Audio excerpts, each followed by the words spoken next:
The crisp autumn air of the Appalachian Mountains in North Carolina nipped at the exposed skin of a newborn, abandoned in the dense forest near the small village of Jasper Creek. He was a tiny bundle, wrapped in a thin, worn blanket, his cries echoing through the silent trees, a stark contrast to the tranquility of the surrounding wilderness. Why his parents had left him, no one in Jasper Creek could fathom. Theories swirled like the autumn leaves, whispered in hushed tones in the local diner, but no answers were forthcoming. The baby, oblivious to the human drama surrounding his existence, simply cried, a desperate plea against the cold, the loneliness, and the unknown. Days turned into night, the forest his only cradle, unseen, unheard, a silent drama unfolded. Two black jaguars, a magnificent male and a sleek female, residents of the deep wood, began to frequent the area where the baby lay. They were drawn by the faint scent of milk,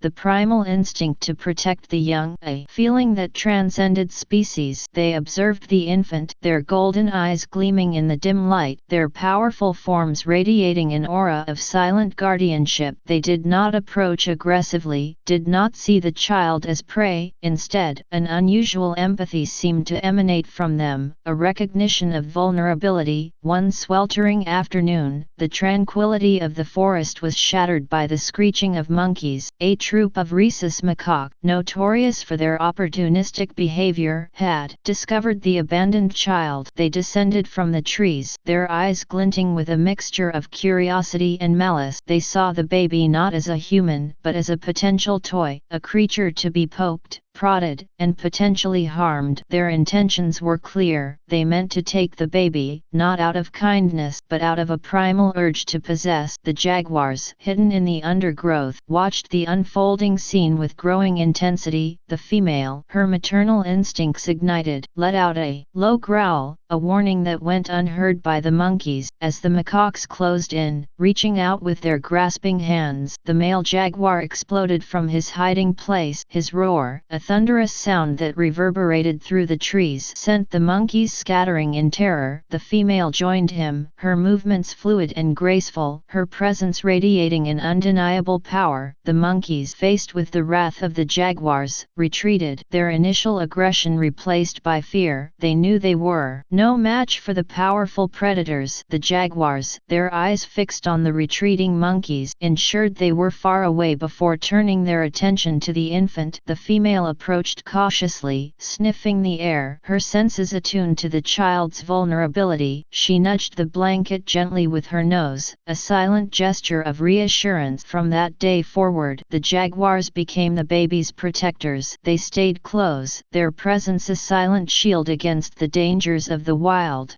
They brought him warmth, their fur providing a soft cushion against the cold nights. They kept watch over him, their keen senses alerting them to any approaching threat. They even seemed to understand his cries, their low rumbles a form of comfort. Weeks passed, and the baby grew stronger, his cries becoming less frequent. The jaguars, their bond with the child deepening, continued their guardianship. The female, in particular, displayed a maternal tenderness, her actions mirroring those of a human mother. She would gently nudge him, clean him with her rough tongue, and keep him close to her body for warmth. One crisp morning, as the sun began to paint the sky with hues of gold and orange, the female jaguar made a decision. She knew she couldn't keep the baby in the wild forever. He needed human contact, human care. With a heavy heart, she gently picked him up in her jaws, her powerful muscles surprisingly delicate. She carried him through the forest, her movements careful and precise, her maternal instincts guiding her. She emerged from the woods near the edge of Jasper Creek, her eyes scanning the houses, searching for a suitable place. She chose a modest house, its porch adorned with a rocking chair and a hanging basket of flowers, signs of a loving home. With a final, tender look at the baby, she gently placed him on the porch, ensuring he was warm and safe. She then retreated into the shadows, her heart aching with the bittersweet knowledge that she was doing what was best for him. The residents of the house, an elderly couple named Martha and John, discovered the baby on their porch that morning. They were shocked, then overcome with emotion, they took him in, their hearts filled with love and compassion. They named him Samuel, a name that echoed the biblical story of a child given a second chance. The story of the baby found in the forest spread through Jasper Creek like wildfire. People marveled at the miracle, the inexplicable survival of the infant. They whispered about the jaguars, their mysterious appearance, their unexpected guardianship. Some dismissed it as folklore, others believed it to be a divine intervention, but the truth remained etched in the heart of Samuel, a testament to the extraordinary bond between a human child and two magnificent creatures of the wild. Samuel grew up knowing he was special, his life a testament to the power of love, protection, and the unexpected kindness found in the most unlikely of places. Samuel grew, a vibrant, curious boy, his eyes reflecting the deep forests that had been his first home. Martha and John showered him with love, their quiet, gentle affection nurturing his spirit. He learned about the world through their stories, their books, and their patient guidance. Yet, a part of him, a deep, primal connection, remained tethered to the wilderness. He felt an inexplicable pull towards the woods, a sense of belonging that transcended his human upbringing.